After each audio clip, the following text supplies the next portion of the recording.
The fluorescent lights of the grocery store buzzed overhead like angry wasps, their harsh glare making everything look slightly green and sickly. I shifted my weight from one swollen foot to the other, feeling the ache travel up my spine as I stood behind the register, scanning items with mechanical precision. Beep, beep, beep. The sound had become the soundtrack of my existence for the past 8 months. Monotonous, predictable, safe. Safe. That word tasted bitter on my tongue now. My hand instinctively moved to the swell of my belly beneath the oversized employee vest, a gesture I'd trained myself to suppress during working hours. 7 months along, and I could still hide it under baggy clothes, though not for much longer. The baby, my baby, kicked against my palm, a reminder that some secrets couldn't stay buried forever. "Ma'am, are you listening?" The customer's voice cut through my thoughts, sharp and impatient. "I'm sorry, yes." I forced a smile that felt like cracking plaster. "Your total is $43.75. As she snatched her bags and huffed away, I exhaled slowly, gripping the edge of the counter. The store smelled of disinfectant and overripe bananas, artificial pine from the cleaning aisle mixing with the earthiness of the produce section. It was nothing like the penthouse, all Italian leather and expensive cologne, crystal decanters of whiskey that cost more than I now made in 6 months. Don't think about him. But how could I not? Every dark-haired man who walked through those automatic doors made my heart stutter. Every black car in the parking lot sent ice down my spine. It had been 9 months since I'd signed those divorce papers with trembling hands. 9 months since I'd walked away from Dante Moretti with nothing but the clothes on my back and a secret growing inside me. 9 months since I'd discovered who he really was. The memory surfaced unbidden. Stumbling upon his study door left ajar, seeing him in that chair like a king on a throne, surrounded by men who looked like they'd stepped out of a nightmare. The gun on his desk, the spreadsheets that weren't for his import business, the coldness in his eyes when he'd looked up and seen me standing there, frozen in the doorway. "You weren't supposed to see this, Dolcezza." That word, the endearment he'd whispered against my skin 1,000 times, had sounded like a death sentence that night. I shook my head, forcing myself back to the present. The checkout line was empty now, just me and the industrial hum of the refrigeration units. My shift supervisor, Marcus, was somewhere in the back, probably sneaking a cigarette. I had 10 minutes before my break. 10 minutes before I could sit down and take the weight off my aching feet. The automatic doors whooshed open. I didn't look up immediately, just reached for my scanner, ready to begin the familiar ritual. But something made me pause, a shift in the air, a change in pressure like before a storm. The scent hit me first, expensive fabric, sandalwood cologne, and something darker, more dangerous, something that made my hands start to shake. No, it can't be. I raised my eyes slowly, and the world tilted sideways. 3 men in dark suits walked through the entrance like predators entering a cage of prey. But it was the man in the center who made my breath catch in my throat, who made the baby inside me kick frantically as if sensing my terror. Dante Moretti looked exactly as I remembered, and nothing like I'd tried to forget. Taller than everyone else, his frame commanding attention even in stillness. A charcoal suit that probably cost more than my car, back when I'd had a car. Dark hair swept back from a face that could have been carved from marble by a Renaissance master with a cruel streak. And those eyes, God, those eyes, like black ice, scanning the store with the same calculating assessment I'd seen him use on men begging for their lives. He hadn't seen me yet. He was talking to the man on his left, his head tilted slightly, listening to something being murmured in his ear. The man on his right, tall, scarred, built like a concrete wall, had his hand inside his jacket. Security. Always security. My heart hammered against my ribs so hard I thought they might crack. I could duck down, hide behind the register, pretend I was checking inventory. I could run to the back, claim I was sick, slip out through the employee exit before he... His gaze swept across the checkout lanes and locked onto mine. Everything stopped. The buzzing lights, the piped-in music, my own heartbeat. For one infinite second, we simply stared at each other across the expanse of discount linoleum, and clearance displays. I watched emotions flicker across his face too quickly to name. Surprise, recognition, something darker that made my stomach clench. Then his eyes dropped, down from my face to my body, to the counter that separated us, and his expression didn't change, but something shifted in the set of his shoulders, the angle of his jaw. Even from this distance, I could see his hands curl into fists at his sides. The man next to him said something, touched his arm, but Dante didn't respond. He just kept staring at my belly, at the secret I'd hidden for 9 months, at the evidence of what I'd done, what I'd taken from him. I should have run, should have grabbed my purse from under the counter and bolted for the exit. But my feet had grown roots, my body betraying me the way it always had around him. All I could do was stand there, one hand unconsciously moving to protect my stomach, as Dante Moretti began walking toward me. His men fell into step behind him, and every customer between us seemed to instinctively move aside. It was like watching the Red Sea part, except instead of salvation, destruction was heading straight for me. His footsteps were silent, expensive Italian leather on cheap tile, but I could feel each one like an earthquake tremor. He stopped at my register. Up close, I could see the details I'd tried to forget. The small scar above his left eyebrow from a childhood fight, the way his jaw tightened when he was controlling his temper, the gold signet ring on his right hand that bore his family crest. The same ring that had left indentations on my skin when he'd held my face and kissed me like I was oxygen and he was drowning. Isabel. His voice was exactly as I remembered. Smooth as aged whiskey, with an edge that could cut glass, not a question. Just my name, spoken like an accusation, a prayer, a curse. I opened my mouth, but no sound came out. What could I possibly say? Surprise? You're going to be a father? Sorry I didn't mention I was carrying your child when I left you. Please don't kill me. The man with the scar moved closer, his hand still inside his jacket. Dante raised one finger, just one, and the man froze. That tiny gesture, that absolute authority, reminded me of everything I'd run from. The power, the violence. The world where a single gesture could mean the difference between life and death. When? Dante's voice was barely above a whisper, but it cut through the ambient noise like a blade. When were you going to tell me? My throat felt like sandpaper. I wasn't. Something flashed in his eyes, there and gone so quickly I might have imagined it. Hurt? Rage? Betrayal? But when he spoke again, his voice was even colder, more controlled. How far along? That's none of your... How far along, Isabel? He leaned forward slightly, and I caught that scent again. Sandalwood and danger and memories of silk sheets and champagne at 3 a.m, because unless I'm mistaken about basic biology, that child is mine. The baby kicked hard, as if in agreement. I pressed my hand against the movement, and I saw Dante's eyes track the gesture, saw his jaw clench even tighter. 7 months, I whispered. Almost 8. I watched him do the math, saw the moment he realized what that meant. His hands gripped the edge of my counter so hard his knuckles went white. You were pregnant when you left. It wasn't a question, but I nodded anyway. You were pregnant when you signed the divorce papers. Another nod. I felt tears burning behind my eyes, but refused to let them fall. I wouldn't cry in front of him, not again. You were pregnant, and you hid it from me. His voice had dropped to something barely audible, but the fury in it made me step back instinctively. You took my child and disappeared into this... He gestured at the store with barely concealed disgust. Nowhere? And you thought I wouldn't find out? I stopped, swallowed hard. I hoped you wouldn't look. He laughed then, a sound completely devoid of humor.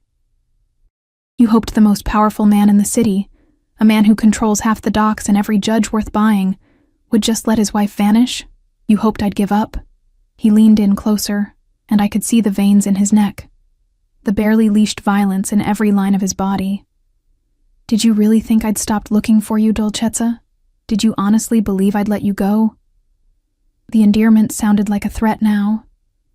Or maybe it always had been, and I'd just been too young, too naive, too stupidly in love to hear it. Dante, please. No. He cut me off with a slash of his hand, No more pleases, no more running. He straightened up, and suddenly the mask was back. The cold, controlled face of the man who ran an empire built on blood and fear. "You're coming with me. Like hell I am." The words came out stronger than I felt. "You can't just... can I?" He raised an eyebrow, and with another small gesture, his men moved to flank the checkout lane. "Do you want to make a scene, Isabel? Here, in front of all these people?" His eyes swept the store, and I realized with growing horror that everyone was watching us. "Do you want me to explain to your manager why you're leaving? I'm sure Marcus would be very interested to know who you really are." My blood turned to ice. "How do you know?" "I know everything about your life for the past 9 months. His smile was razor sharp. The studio apartment in the bad part of town. The second job at the diner on weekends. The prenatal appointments at the free clinic. Each revelation was a dagger." "Did you really think I wouldn't have people watching? Waiting? I was giving you space, time to come to your senses, but this..." His eyes dropped to my belly again. "Changes everything. I won't go with you." But even as I said it, I knew it was a lie. We both did. "Yes, you will." He reached into his jacket, slowly, deliberately, and pulled out his phone. "You'll come willingly, or I'll make one call and have every exit blocked, every cop in this district in my pocket surrounding this building. And then what? They'll arrest you for shoplifting, maybe. Or fraud. I'm creative, Dolcezza. I can make anything stick long enough to get what I want. You're threatening me. I'm promising you." He slid the phone back into his jacket. "You have 10 seconds to decide. Come with me now, or I make that call and you spend the night in county lockup. 7 months pregnant with my child. Your choice." Tears were falling now, hot and angry and helpless. "I hate you." "I know." His expression didn't change. 10 seconds. I looked at the exit, at the customers pretending not to watch, at Marcus emerging from the back room with a concerned expression. I looked at the phone in Dante's hand, at the men flanking him who would follow any order he gave without question. I looked at the swell of my belly, at the life I'd been trying to protect from exactly this moment, and I knew I'd already lost. Fine. The word tasted like ashes. "Let me get my purse. Marco will retrieve it." Dante gestured, and the scarred man moved behind the counter with practiced efficiency. "You're not leaving my sight again." As Marco handed me my worn canvas bag, so pathetic next to their designer everything, Dante placed a hand on the small of my back. The touch burned through my thin shirt like a brand. He guided me toward the exit with the same possessive certainty he'd once used to guide me through charity galas and business dinners, when I'd thought I was his wife instead of his prisoner. The automatic doors opened, and the cold evening air hit my face. In the parking lot sat a black Mercedes, windows tinted, engine running. Another man in a suit stood by the passenger door, waiting. "After you," Dante murmured in my ear, his breath warm against my skin. "We have so much to discuss, you and I, starting with why you thought you could keep my child from me." His hand pressed more firmly against my back, guiding me toward the car, toward whatever nightmare awaited. And as I slid into the leather interior that smelled of money and power and everything I'd tried to escape, I realized the truth with crystalline clarity. I'd never really left at all. I'd just been on loan, and now Dante Moretti had come to collect what was his. The door closed behind me with a sound like a cell locking. The Mercedes glided through the city streets like a shark through dark water. Smooth, silent, predatory. I sat pressed against the passenger door, as far from Dante as the confined space would allow. My hands clutched protectively over my belly. The baby hadn't stopped moving since we'd left the store, as if sensing my terror and responding with agitated kicks. Dante sat beside me in absolute stillness, which was somehow worse than if he'd been raging. His face was turned toward the window, watching the city lights blur past, but I could feel his attention on me like a physical weight. The driver, a different man from the one at the store, younger but with the same lethal efficiency, kept his eyes on the road and his mouth shut. "Where are we going?" My voice sounded small in the expensive silence. "Home." Dante didn't look at me. "I don't have a home with you anymore. We're divorced." Now he turned, and the look in his eyes made my breath catch. Are we? Because last I checked, divorce papers don't mean shit when you're carrying my child. Catholic law, dolcezza. In the eyes of God and my family, you're still mine. That's medieval. That's tradition. His hand moved. I flinched. But he only adjusted his cufflinks with practiced precision. And tradition matters in my world. You knew that when you married me. I didn't know a lot of things when I married you. The bitterness leaked through despite my attempts to contain it, like the fact that my husband ran the largest criminal organization in the state. That small detail somehow never came up during our courtship. His jaw tightened.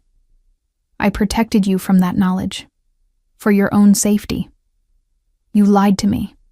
I omitted certain truths. He leaned back against the leather seat, finally giving me his full attention.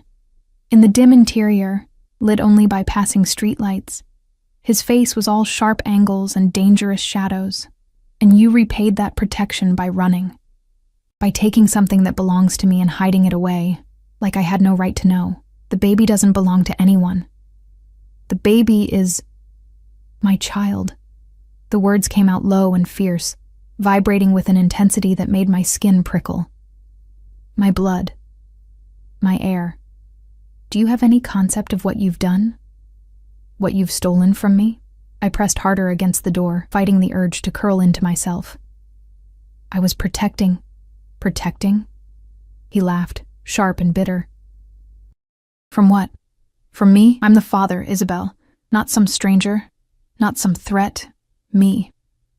His hand shot out, gripping the headrest behind me, caging me in without actually touching me. I would have given you everything. Doctors, security, anything you needed. Instead, you chose this, hiding in poverty, working yourself to exhaustion while pregnant, risking my child's health because you were too stubborn and too stupid to come back. Don't call me stupid. Anger flared hot in my chest, momentarily overriding fear. I saw what you are, Dante. I saw the guns, the ledgers, the way men look at you like you're God and the devil combined. I wasn't going to raise a child in that world. That world is the only reason you ate every day, wore designer clothes, lived in a penthouse that cost more per month than most people make in a year. His voice was dangerously quiet now. That world is the only reason you're alive to judge me right now. Do you think your little disappearing act went unnoticed? Do you know how many people would have grabbed you off the street if they'd known who you were? What leverage you represented? Ice flooded my veins. What are you talking about? I had 6 men on you at all times. 6, watching, protecting, making sure none of my enemies got creative ideas about kidnapping my estranged wife for ransom. He released the headrest, but the space felt even smaller without the physical barrier. You thought you were free, Dolcezza. You thought you were safe. You were in a cage the entire time. You just couldn't see the bars. The revelation hit me like a physical blow. All those months, thinking I'd escaped, thinking I'd made it out. The man who'd always seemed to be at the laundromat when I was. The woman who'd started coming to the diner during my weekend shifts. The car that was always parked across from my apartment building. You had me followed. It wasn't a question. I had you protected. He said it like there was a difference. There are 6 families in this city who would kill you just to hurt me, 3 more who would do worse, and you, pregnant with my child, were wandering around like prey without even realizing you had a target on your back. Because of you! I twisted in the seat to face him fully, anger overriding self-preservation. I had a target because of you and what you do. That's exactly why I left, and yet you kept the baby. His eyes dropped to my belly again, and something in his expression shifted, softened and hardened simultaneously. If you truly wanted to escape me, you had options, but you didn't take them. Why? The question hung in the air between us, loaded and dangerous. Because I couldn't. Because despite everything, the lies, the violence, the fear, some part of me had wanted to keep this piece of him, this piece of us. From before I'd known the truth, that's what I thought. Dante's voice was almost gentle now, which was somehow worse than his anger. You can hate me all you want, Isabel. You can tell yourself you left for noble reasons, but you kept my child, and that tells me everything I need to know about what you really want. Before I could respond, the car slowed, turning through a gate I recognized with sinking dread. The Moretti estate rose before us. 3 stories of stone and glass and old money, surrounded by manicured grounds and security that would make Fort Knox jealous. I'd lived here for 8 months as his wife, and every day I'd felt like I was playing dress-up in someone else's life. No. I shook my head frantically. No, I'm not going in there. Take me back to my apartment. That apartment is already being cleared out as we speak. Dante opened his door as the car stopped under the portico. Your landlord was very understanding when Marco explained you'd be moving. Generous man. Didn't even ask for the rest of the month's rent. You can't just... I can. I did. He climbed out, then leaned back in, extending his hand. Now come. Don't make me carry you. It wouldn't be good for the baby. The casual threat wrapped in concern made my stomach turn, but I knew he meant it. Dante Moretti didn't make empty threats. So I ignored his hand, small rebellion, and struggled out of the car on my own, my pregnant body making the movement awkward and ungraceful. The front door opened before we reached it. An older woman I recognized stood in the entrance.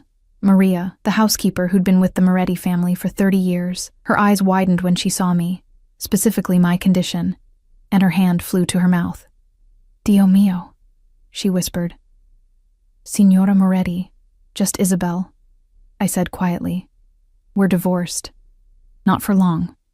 Dante's hand found the small of my back again, that possessive touch that sent confusing signals through my body. Maria, prepare the master suite. Isabel will be staying there. The master suite? I tried to pull away from his grip. I'm not sleeping in your room, our room. He guided me through the door, into the marble foyer that smelled of lemon polish and old money. The chandelier overhead cast prismatic light across surfaces that gleamed with daily care. And yes, you are. I'm not letting you out of my sight until we have some very long, overdue conversations. I could scream. You could. He closed the door behind us with a soft click that sounded final. But Maria has worked for my family since before I was born. The guards outside are loyal unto death, and the nearest neighbor is 3 acres away behind stone walls. So scream if it makes you feel better, Dolcezza. No one will come. The casualness of it, the absolute certainty in his voice, drove home the reality of my situation more than any threat could have. I was in his domain now, surrounded by his people, trapped as effectively as if he'd literally locked me in a cell. I need to sit down. It wasn't a lie. My feet were screaming, my back was on fire, and the baby was doing acrobatics against my ribs. Immediately, Dante's demeanor changed. His hand moved to my elbow, supporting weight, his other hand hovering near my back. The sitting room. Maria, bring water and something light to eat. She looks pale. I'm fine, I protested, but let him guide me anyway, because the alternative was collapsing on his expensive marble floor. The sitting room hadn't changed, still decorated in rich burgundies and golds, still smelling faintly of the cigars his father used to smoke before his death 3 years ago. Dante settled me onto the leather sofa with surprising gentleness, even grabbing a pillow to place behind my back without being asked. When did you last eat? He crouched in front of me, and this close I could see the fine lines around his eyes that hadn't been there 9 months ago, the shadow of exhaustion beneath them. I had lunch. What lunch? A sandwich. From the vending machine at work. Something flickered across his face. Anger, disgust, pain. I couldn't tell. A vending machine sandwich, while carrying my child, Cristo. Some of us don't have the luxury of personal chefs, and you had that luxury. His control cracked, voice rising. You chose to give it up. You chose poverty and vending machine food and a goddamn job that has you on your feet for 8 hours while 7 months pregnant.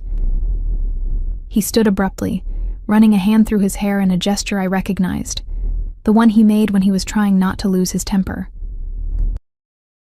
Do you have any idea what it's been like, watching you through reports, knowing you were struggling, knowing you were in danger, and not being able to intervene because you'd just run farther? I stared at him. This man who I'd loved and feared in equal measure, who looked like he'd aged years and months. You could have just let me go. No. He met my eyes, and what I saw there made my breath catch. I really couldn't. Maria arrived with a tray, water, crackers, fruit, cheese. Real food, not the instant ramen that had become my dinner staple. My stomach growled traitorously. Eat. Dante gestured to the spread. We'll talk after you've rested. I don't want to rest here. I want to go… Where? He cut me off. To that apartment that's already empty? To the store that's already called in a replacement? To the diner where I've already informed them you won't be returning? He pulled up a chair across from me, sitting with his elbows on his knees, hands clasped. You don't have anywhere to go, Isabel. You have no money. I have savings. In an account that's been frozen pending investigation of suspected fraud. His expression didn't change. A call I made 30 minutes ago, along with alerting your bank that your debit card was possibly stolen and should be deactivated. The room tilted. You're cutting me off from my own money? I'm ensuring you can't run again. He said it matter-of-factly, like he was discussing the weather. I'm ensuring that you and my child stay exactly where you belong. Here, where you can be protected and provided for. This is kidnapping. This is marriage. Or did you forget the part where you vowed to honor and obey? A slight smile curved his lips, cruel and cold. I remember every word, Dolcezza. Every promise you made at that altar. For better or worse, in sickness and health, till death do us part. You may have filed some papers, but those vows, those were made before God. And in my world, that means something.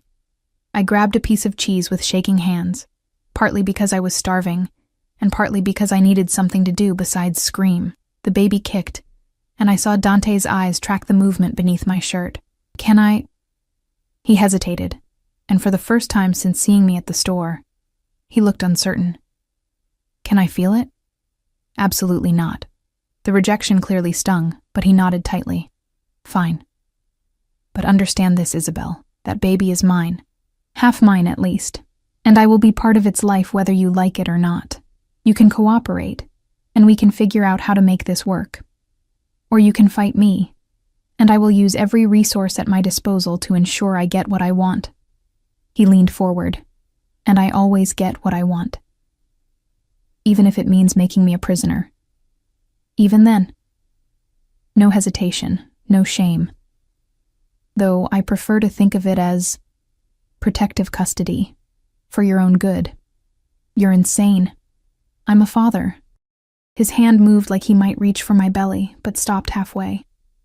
Or I will be. And no child of mine will be born in poverty, because its mother is too proud to accept help. Maria returned with more food. Soup now, something that smelled rich and homemade. My stomach growled again, louder this time. Dante gestured for her to set it down, never taking his eyes off me. Eat. Rest. We'll discuss the details tomorrow. He stood, buttoning his suit jacket. But make no mistake, you're not leaving this house until after the baby is born. Maybe not even then. That depends entirely on how well you behave. And if I don't behave, I couldn't help asking, even though I wasn't sure I wanted the answer. His smile was slow, dangerous, and entirely too intimate. Then I'll have to find creative ways to ensure your cooperation. I can be very persuasive when properly motivated, Dolcezza. I seem to remember you discovering that on our honeymoon. Heat flooded my cheeks, anger and something I refused to name. Go to hell. I'll see you there. He moved toward the door, then paused. Oh, and Isabel, in case you're planning some dramatic escape attempt, don't. Every window is monitored. Every door is locked from the outside. The guards have strict instructions not to let you leave under any circumstances. This house is a fortress, and you, my dear wife, are the most precious thing inside it. He left me alone with my soup, my terror, and the growing realization that I'd just walked willingly into a prison of silk and stone, and the man who'd locked me inside still wore my wedding ring. I woke to sunlight streaming through curtains I didn't recognize, in a bed that felt like sleeping on a cloud, wrapped in sheets that probably cost more than my monthly rent. For one blissful moment, I forgot where I was. Then the baby kicked, my back protested, and reality came crashing back. The master suite. Dante's room. Our room, he'd called it, like the past 9 months had never happened. I sat up slowly, taking inventory. Someone, Maria probably, had changed me into a silk nightgown while I'd slept. My work clothes were gone, replaced by a wardrobe I hadn't authorized. The realization made my skin crawl. How deeply had I been sleeping that I hadn't noticed being undressed? The bathroom door opened, and Dante emerged in nothing but dress pants, his chest bare, hair damp from a shower. Water droplets traced paths down his abdomen, following lines of muscle that I'd once had the freedom to touch. Now they just reminded me of all the ways he was dangerous. Physically, emotionally, completely. "You're awake." He grabbed a white dress shirt from the closet, not bothering to hide his body. Why would he? He knew exactly what effect he had on me. Had always known. "How did you sleep?" "Like a prisoner." I pulled the covers higher, suddenly aware of how thin the nightgown was. "Where are my clothes?" "Being laundered, or burned, I haven't decided." He buttoned the shirt with practiced efficiency. "You'll find appropriate maternity wear in the closet. Maria had everything brought in last night." "I don't want your clothes. Then walk around naked. I won't complain."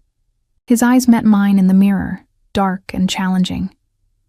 "But if you're planning to leave this room, you'll dress appropriately. I won't have my wife looking like she shops at thrift stores." "Ex-wife," I corrected automatically. "Semantics." He knotted his tie, burgundy silk that matched his pocket square. Every movement precise, controlled. The armor of a man who ruled through appearance as much as action. "As far as everyone who matters is concerned, you never stopped being Mrs. Moretti." I threw back the covers, needing to move, to do something besides watch him transform into the dangerous man I'd married. My feet hit plush carpet, so different from the stained linoleum of my apartment. The baby shifted, pressing against my bladder with uncomfortable insistence. "Bathroom's free." Dante gestured without turning. "Prenatal vitamins are in the medicine cabinet. Take them." "I have my own vitamins." "From the discount pharmacy where half the bottles are expired?" He finally turned, leaning against the dresser with his arms crossed. "No, you'll take the ones I provide. Doctor recommended, properly stored, actually effective." The casualness of his control made anger spark in my chest. "You can't just dictate every aspect of my life. Watch me." He checked his watch. Platinum, understated, probably worth more than my car had been. "Breakfast is at 8. Dr. Romano arrives at 9. I have a doctor." "Had." Past tense. He moved toward the door. "Dr. Romano is the best obstetrician in the state. She'll be handling your care from now on, including a full examination to make sure 9 months of poverty haven't damaged my child." "Our child," I snapped. "And I've been taking care of myself just fine." He paused at the door, hand on the knob, and looked back at me. Really looked, taking in my swollen ankles, the dark circles under my eyes that no amount of sleep could erase, the way I instinctively held my belly like it might protect me from him. "Have you?" His voice was quiet, almost gentle. "Because from where I'm standing, you look exhausted, underweight except for the pregnancy, and about 2 missed meals away from collapsing. So forgive me if I don't trust your judgment on what constitutes taking care of yourself." The words hit harder, because they were true. I'd been surviving, not living. Working 2 jobs, eating whatever was cheapest, skipping prenatal appointments I couldn't afford. Telling myself it was worth it, because at least we were free. I was doing the best I could, I know. And there it was again. That flash of something softer beneath the steel.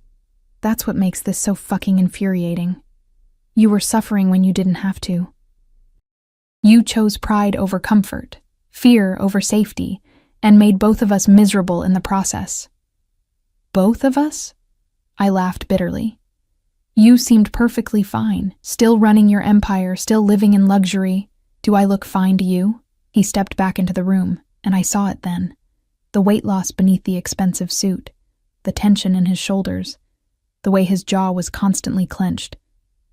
I haven't slept more than 3 hours a night since you left.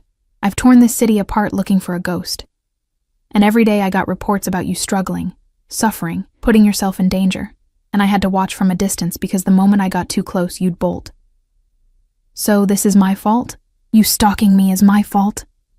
It's called protecting what's mine. The control finally cracked, his voice rising. You're carrying my child, Isabel, my heir, the future of everything I've built. Did you really think I'd just let you wander around unprotected? Let you work yourself to death in some discount store while my enemies circled? I didn't ask for your protection. You didn't have to. He closed the distance between us in 3 strides, and suddenly he was there, towering over me, radiating fury and something darker. The moment you married me, you became a target. The moment you got pregnant, that target tripled in size. You don't get to opt out of protection just because you're angry about how I make my money. It's not about the money. My voice dropped to a whisper. It's about the violence, the death. The fact that I watched you order someone killed like you were ordering coffee. His expression shuddered. You don't know what you saw. I saw enough. The memory surfaced, standing in that doorway, watching him speak quietly into his phone, while a man knelt before him, begging.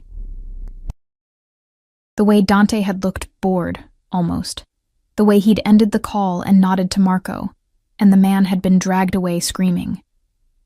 I saw who you really are. You saw a fraction of what I do to keep you safe. He reached out and I flinched, but his hand only cupped my face with unexpected gentleness. That man you saw? He'd been skimming from the docks, planning to sell information about my operation to the Salvatores. Information that included your schedule, your favorite restaurants, when you'd be alone. So yes, I had him dealt with. I'd do it again. I'd kill 1,000 men if it meant keeping you breathing. The casual way he said it, like murder was just another Tuesday, made my stomach turn. But his thumb was stroking my cheek, and my traitorous body remembered how those hands had once made me feel worshipped, cherished, safe. Let me go, I whispered, though I wasn't sure if I meant physically or philosophically. No. His other hand moved to my belly, finally, palm spread over the swell where our baby grew. The touch was possessive, reverent, and completely without permission. Never again. You're mine, Isabel. This child is mine, and I protect what's mine with everything I have. The baby kicked against his hand, hard enough that he felt it, his eyes widening slightly. For a moment, the dangerous mafia boss disappeared, replaced by something vulnerable and awestruck. Does it hurt? His voice was rough. When they move like that? Sometimes. I should pull away, establish boundaries, remind him he had no rights. But watching him experience this, the reality of the child he'd missed 7 months of, cracked something inside me. Mostly it's just uncomfortable, like someone's rearranging furniture inside me. Jesus. His hand pressed more firmly, chasing another kick. I missed this. I missed you. Do you have any idea what these months have been like? Knowing you were out there, alone, pregnant, hating me? You made your choice when you lied to me about who you were. I made my choice when I married you. His eyes met mine, intense and burning. I chose you, Isabel. Over everything. Tradition, business sense, the objections of every advisor I have. I chose a girl from nowhere, with no connections, no family name, nothing to offer but herself, and I'd choose you again. Every fucking time. That doesn't change what you are. No. He released me, stepping back, and I hated the immediate sense of loss. It doesn't. I'm a criminal. I hurt people. I break laws and bend others.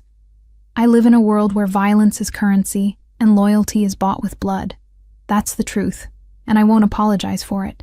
Then we have nothing else to say. We have plenty to say. He moved back toward the door, buttoning his suit jacket, starting with the fact that you're stuck here whether you like it or not. You can rage. You can refuse to speak to me. You can maintain this martyred anger. But you will be safe. You will be fed. You will have the best medical care available. And when that baby comes, they will be born into a life of privilege and protection that you could never provide on your own. Money isn't everything, says someone who's never had to live without it, until recently. His smile was sharp. Tell me, Dolcezza, did poverty feel noble? Did struggling to pay rent while pregnant feel like moral superiority? Or did it just feel like suffering? I had no answer that wouldn't prove his point. Breakfast. 8 o'clock. Don't make me send someone to fetch you. He opened the door, then paused. And Isabel. The house is surrounded by guards. The gate is locked. Every phone is monitored. So if you're planning some dramatic escape, save your energy. You're not going anywhere until I say so. He left. The door closing with a soft click that sounded like a coffin lid. I sank onto the bed, hands on my belly, feeling the baby move beneath my palms. "I'm sorry," I whispered to the life inside me. "I'm so sorry. I thought I was protecting you, but maybe I just made everything worse." The baby kicked in response, agreement or protest, I couldn't tell. Through the window I could see the ground stretching toward the perimeter wall. Beautiful, manicured, and utterly imprisoning. Somewhere beyond that wall was the life I'd been building. Small, difficult, but mine. Now it was gone, swept away by a man who believed love and ownership were the same thing. The worst part? Some small traitorous part of me was relieved. No more working double shifts, no more choosing between prenatal vitamins and groceries, no more lying awake wondering if I'd made a terrible mistake. But at what cost? The door opened again. Maria, carrying a breakfast tray, even though it was only 7:30. "Signor Moretti thought you might be hungry," she said in her accented English, setting the tray on the bedside table. Fruit, yogurt, toast, orange juice. Real food, not vending machine substitutes. He said to make sure you eat everything. "He's very good at giving orders," she smiled sadly. "He's very good at protecting what he loves, even when it looks like control." Her hand touched my shoulder briefly. "I raised that boy, Signora. I know his heart. He is not always gentle, not always right, but he loves with everything he has.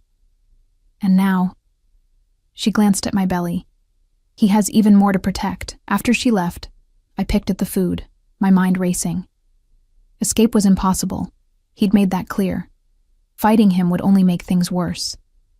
But cooperation felt like surrender.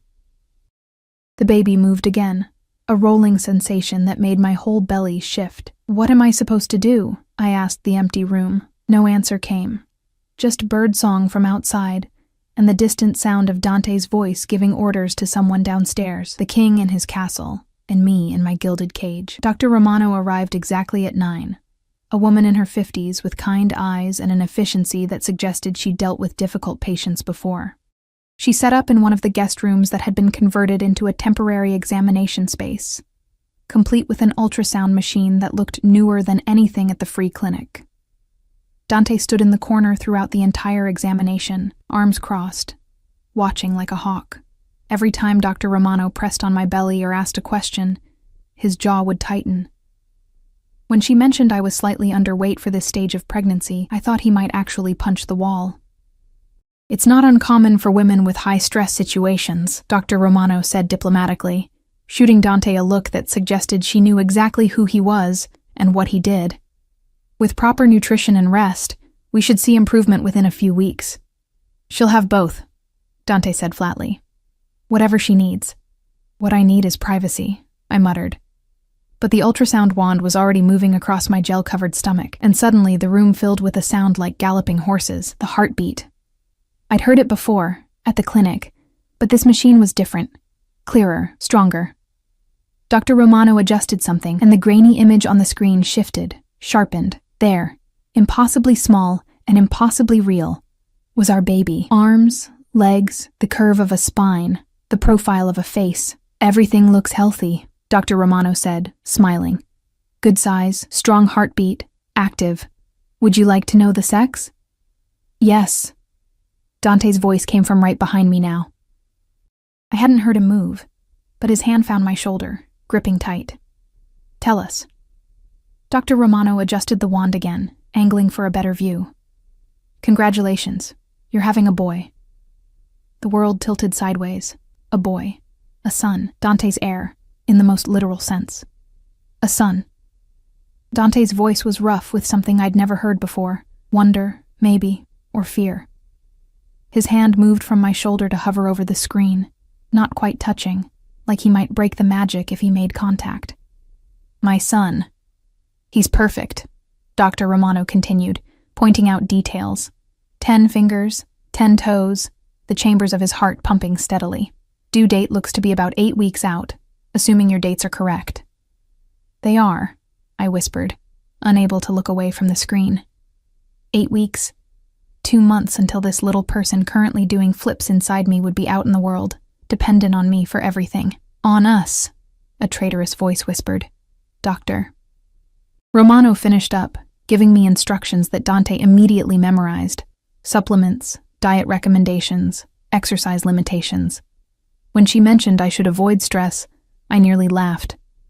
Stress was currently standing 6'3" behind me, radiating possessive intensity. I'll be back weekly to monitor progress, Dr. Romano said, packing up her equipment. Call immediately if there's any bleeding, severe pain, or decreased fetal movement. And Isabel? She met my eyes directly. Take care of yourself. That baby needs you healthy. After she left, Dante stood staring at the ultrasound photos she'd printed. 4 grainy images of our son, captured in black and white. His finger traced the outline of the baby's profile, with a gentleness that seemed impossible from hands I knew had committed violence. A boy, he said again, like testing the words. I have a son. We don't have anything yet. He's not even born. He exists. Dante looked up, and the expression on his face made my breath catch. Raw, vulnerable, almost frightening in its intensity. He's real. He's mine, and in 8 weeks I'm going to hold him for the first time. He moved closer, backing me against the examination table. 8 weeks, Isabel. Do you understand what that means? That I have 2 months left of this prison sentence? That you have 2 months to accept reality. His hands landed on either side of me, caging me in. You're not leaving after he's born. You're not taking my son away from me. We're going to figure out how to make this work, as a family. Or you're going to learn exactly how far I'll go to keep what's mine. You can't force me to stay, can't I? He leaned in closer, his breath warm against my face. I own judges, Isabel, lawyers, police. I could have you declared an unfit mother with a single phone call. Could prove you abandoned your marriage, lived in poverty while pregnant, put my child at risk, and then what? I get full custody, and you get supervised visits if you're lucky. That's not... You wouldn't... Try me. His eyes were black ice. I would burn this entire city to the ground before I let you take my son away from me. So here's what's going to happen. You're going to stay here, in this house, where you're safe and provided for. You're going to give birth to our son with the best doctors money can buy, and then we're going to raise him together, like parents should. As what? Your prisoner? As my wife. He pushed back slightly, running a hand through his hair. The divorce papers? Never filed. I stopped them the day after you left. In the eyes of the law, the church, and everyone who matters, we're still married. Those vows you took, they still stand. The room spun. You had no right. I had every right. You're mine, Dolcezza. You've always been mine. From the moment I saw you in that coffee shop 3 years ago, looking lost and beautiful and completely unaware that you'd just caught the attention of the most dangerous man in the city. His hand cupped my face, thumb brushing my cheekbone. I knew then. I know now. You belong with me, whether you're ready to admit it or not. That's not love. That's obsession. Call it what you want.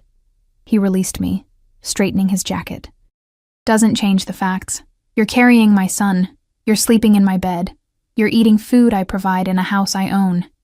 Every breath you take is because I allow it. Those are the terms, Isabel. Accept them or fight them. Either way, you're not leaving. Before I could respond, his phone buzzed. He glanced at it, and his expression hardened into something cold and lethal. Problem? I asked, hating that I cared. Business. He typed something quickly, then pocketed the phone. Nothing you need to worry about. Is someone going to die? The words came out bitter. Should I prepare for another execution order? His eyes snapped to mine. That man you saw, the one who made you so afraid of me. Do you know what he was planning?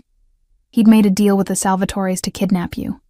Had your schedule memorized, knew which days you'd be alone. The plan was to grab you, ransom you back to me, and if I didn't pay fast enough, start sending me pieces. Ice flooded my veins. You're lying. I wish I was. He moved to the window, staring out at the grounds. That's my world, Dolcezza. That's what I protect you from every single day. Men who see you as nothing but leverage. Families who would kill a pregnant woman just to hurt me. And you thought running away would keep you safe? You thought poverty was safer than protection? I thought anything was safer than being married to a monster. He flinched. Actually flinched. And I felt a flash of guilt that I immediately tried to suppress. Maybe I am a monster. His voice was quiet now. Maybe everything you think about me is true. But I'm a monster who keeps you alive, who keeps our son safe. And if that makes me the villain in your story, I can live with that. As long as you keep living. The sincerity in his voice, the exhaustion. It cracked something inside me. This man who terrified me, who'd imprisoned me, who claimed ownership like it was love, genuinely believed he was protecting me, believed the cage was kindness. I can't do this, I whispered. I can't pretend we're a happy family. I can't forget what you are. I'm not asking you to forget. He turned back to me. I'm asking you to understand. To see that everything I've done, every lie, every threat, every manipulation, has been to keep you safe, because losing you... He stopped, swallowed hard. When you left, it felt like dying, and I've been dying slowly for 9 months, watching you from a distance, unable to touch you, unable to protect you properly. So yes, I'm keeping you here. Yes, I'm controlling your life, but it's not because I want to hurt you. It's because I can't survive losing you again. The confession hung between us, raw and honest, and terrifying in its intensity. That's not healthy, I managed. Probably not. A ghost of a smile crossed his lips. But healthy went out the window the moment I decided to marry someone who wasn't part of this life, who couldn't understand the rules, who looked at me like I was human instead of a weapon. You're both. The words came out before I could stop them. That's the problem. You're human enough to love and weapon enough to destroy, and I never know which version I'm going to get. You get both. Always. He moved toward the door. Lunch is at noon. Maria's making your favorite, or what used to be your favorite. I don't know if pregnancy has changed your taste. It hasn't. Another admission I hadn't meant to give. I still like chicken parmesan, something softened in his expression. Good. Then you'll eat, rest, and stop looking at me like I'm going to murder you in your sleep. Whatever else I am, Isabel, I've never hurt you. And I never will. Except you are hurting me, right now. This. I gestured at the room, the house, the invisible bars of my cage, is hurting me. I know. And he did. I could see it in his eyes. But it's necessary hurt, the kind that keeps you alive, and I'd rather have you hate me and breathing than love me and dead. He left before I could respond, and I was alone again with my thoughts and the ultrasound photos scattered on the table. I picked one up, studying the tiny profile of my son. Our son. Dante's heir. The future of an empire built on blood and fear. I'm sorry, I whispered to the image. I tried to give you a different life. A normal life. But maybe normal was never in the cards for us. The house settled around me, expensive silence broken only by the distant sound of Dante's voice giving orders, running his kingdom from his throne room downstairs, and I stood in my tower, pregnant and imprisoned, wondering if there was any difference between protection and possession. Or if, in Dante Moretti's world, they'd always been the same thing. 6 weeks passed in a blur of doctor's appointments, enforced rest, and meals I didn't have to cook. 6 weeks of Dante hovering like a dangerous shadow, always watching, always present, always reminding me that escape was impossible. 6 weeks of my body changing, the baby growing, and the walls of my gilded cage becoming almost comfortable. Almost. It was a Tuesday afternoon when everything changed. I was in the garden, one of the few places Dante allowed me to roam freely, probably because it was surrounded by 12-foot walls and armed guards. The spring air smelled of jasmine and freshly cut grass, and for a moment, I could almost pretend I was free. The baby kicked hard against my ribs, and I paused by the fountain, pressing a hand to the movement. He'd been active all day, restless, like he could sense something coming. Signora Moretti? Maria's voice cut through my thoughts, urgent and strained. You need to come inside. Now. The tone made my blood run cold.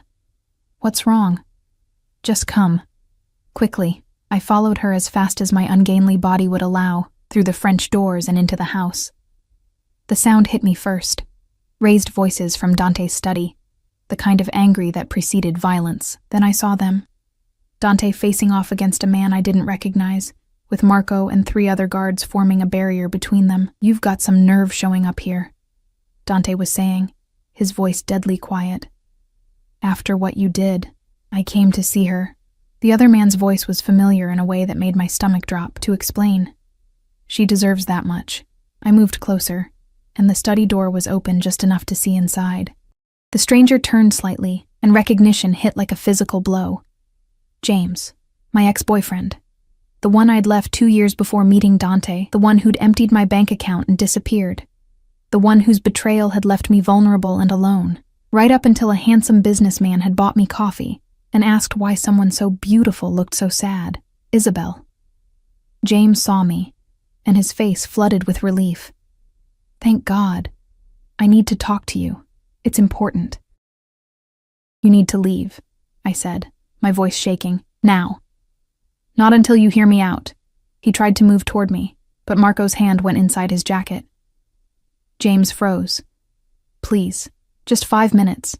It's about the baby." The world stopped spinning. "What about my baby?" The words came out fierce, protective, a mother's instinct overriding fear. "Not yours." James's eyes were desperate, darting between me and Dante. "Mine. Ours. From before. Isabel, you were pregnant when you left me. Did you know? Did you—" That's impossible.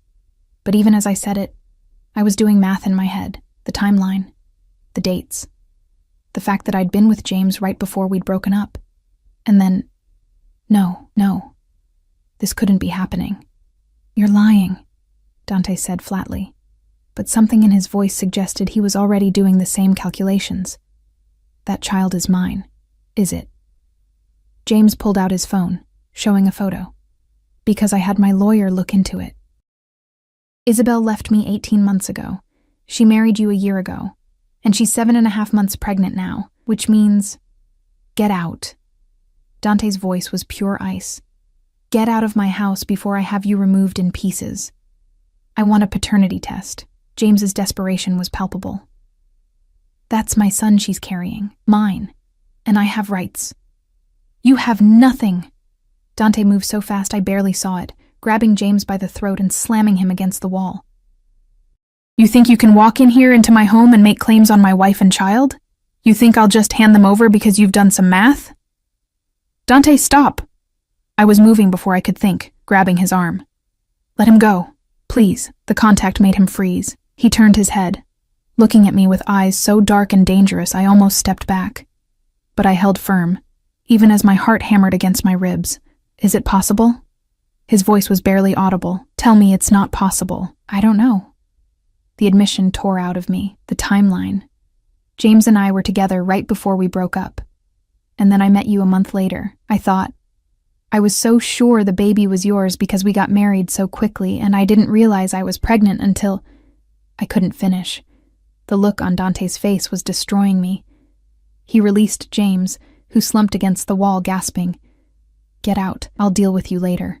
I'm not leaving without Marco." Dante didn't raise his voice. "Remove him. Not permanently. Yet." Marco and another guard grabbed James, who struggled and shouted protests as they dragged him toward the door. His voice faded down the hallway, leaving silence in its wake. Dante stood with his back to me, shoulders rigid, hands clenched into fists. The air felt too thick to breathe. "Say something," I whispered. "What do you want me to say?" He still didn't turn. "That it doesn't matter? That I'll love this child regardless of whose DNA he carries? Because I can't. I can't say that when everything I've done for the past 6 weeks has been based on the certainty that he's mine. We don't know that he isn't, but we don't know that he is." Now he turned, and the pain in his eyes was worse than any anger could have been. "Jesus Christ, Isabel. Did you know? Have you known this whole time that there was a possibility?" "No." The word came out fierce. "I swear to God, I thought he was yours. James and I used protection, and the dates lined up with us. And I never even considered—" My voice broke. "I wouldn't have kept this from you. Not this. Like you didn't keep the pregnancy from me? The bitterness in his voice cut deep. Like you didn't hide for 9 months, planning to raise my... He stopped, corrected himself. A child without me ever knowing? That was different. Was it?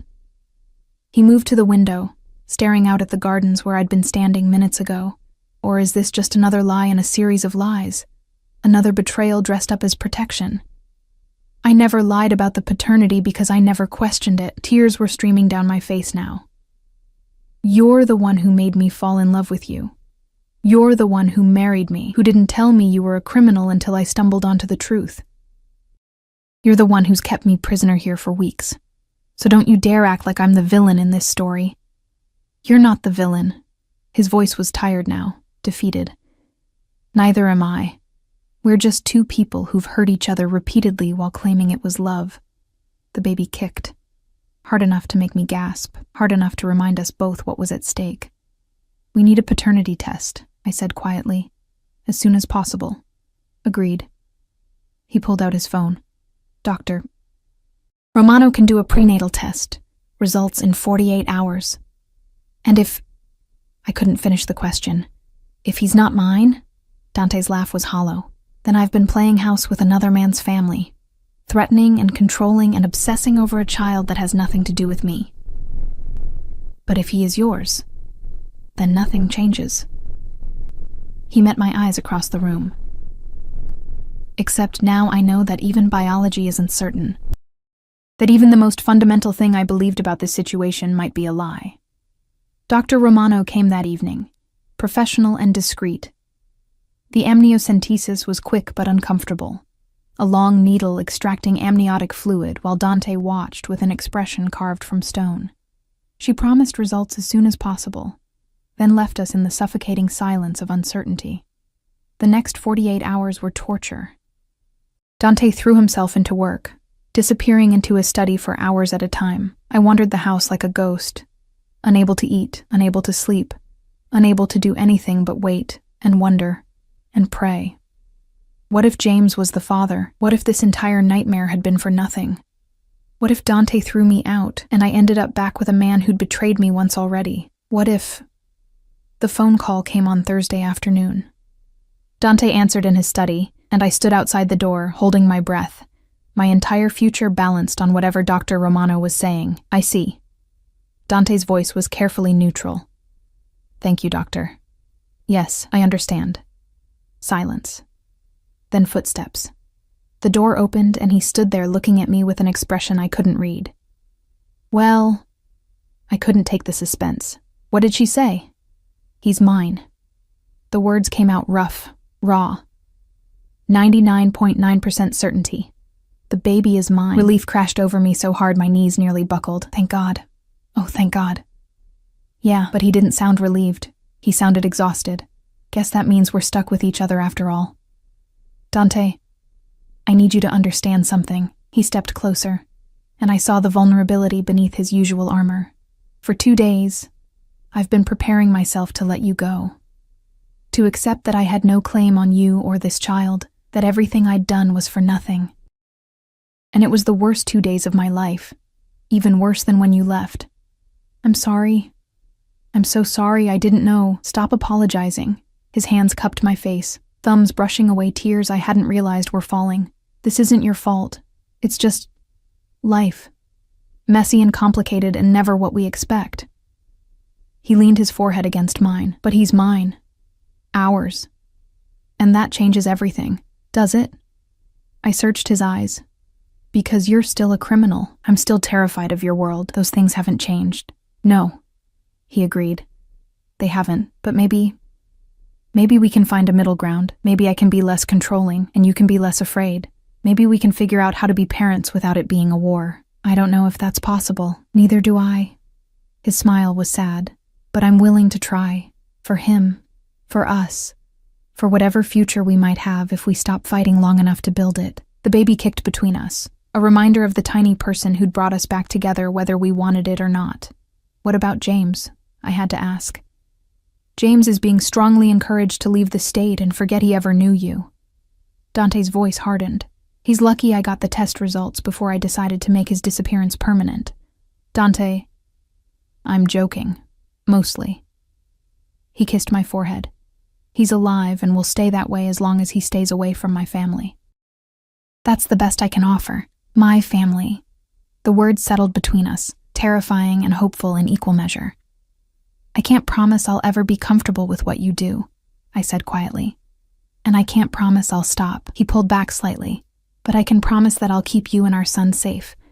That I'll try to be better, less controlling, more honest. That I'll give you reasons to stay that aren't threats or prisons. That's a start. It'll have to be enough. His hand moved to my belly, and this time I didn't pull away, because in about 6 weeks we're going to be parents. Ready or not. I'm not ready. Neither am I. He smiled. A real smile this time, warm and genuine. But we'll figure it out. Together. The baby came 5 weeks later, at 3 a.m, with Dante pacing the hospital room like a caged animal, while I cursed his entire bloodline between contractions. Doctor. Romano delivered a healthy, screaming, perfect boy who Dante held with shaking hands and tears streaming down his face. He's so small, he whispered, staring at our son like he held the entire universe. How is something so small also so perfect? I watched from the hospital bed, exhausted and overwhelmed, and suddenly certain that everything, the lies, the fear, the fighting, had led to this moment. This tiny person who was half me and half him, who would grow up in a world of danger and privilege, who would never understand how complicated his existence was. What should we name him? Dante looked up, and the love in his eyes was so fierce, it took my breath away. Something that means hope, I said softly, because that's what he is, proof that something good can come from something broken. Asher, Dante said immediately. It means fortunate, blessed. Asher Moretti. I tested the name. I like it. Our son, Asher, made a small sound, and Dante's entire face transformed with wonder. This dangerous man, this criminal who'd imprisoned me and controlled me, and claimed to love me while doing terrible things, was completely undone by 8 pounds of tiny human. I promise, he whispered to Asher, I'll be better for you. I'll try to be the father you deserve. Even if I never quite manage it. We'll both try, I corrected. That's all we can do. Dante looked at me then, really looked, and I saw our future reflected in his eyes. Imperfect, complicated, probably involving more arguments and tears and compromises, but also love, the dangerous, consuming kind that had brought us together and torn us apart, and somehow brought us back again. He leaned over, careful of the baby between us, and kissed me. It tasted like salt and hope and new beginnings.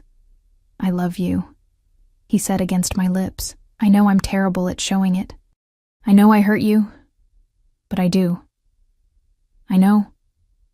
And I did. That was the problem and the solution all at once. I love you too. Even when I hate you. Even when I'm terrified. I love you. That's going to have to be enough. It is enough. I touched Asher's tiny hand, marveling at his perfect fingers. We'll make it enough. And in that hospital room, with dawn breaking outside and our son sleeping between us, I chose to believe it. Chose to believe that love could exist alongside fear, that protection didn't always have to mean possession, that we could build something real from the wreckage of everything we'd broken. It wouldn't be easy. Nothing with Dante Moretti ever was. But as he sat beside my bed, holding our son, and looking at me like I was the only thing in the world worth protecting, I thought maybe, just maybe, we had a chance. And sometimes, a chance is all you need.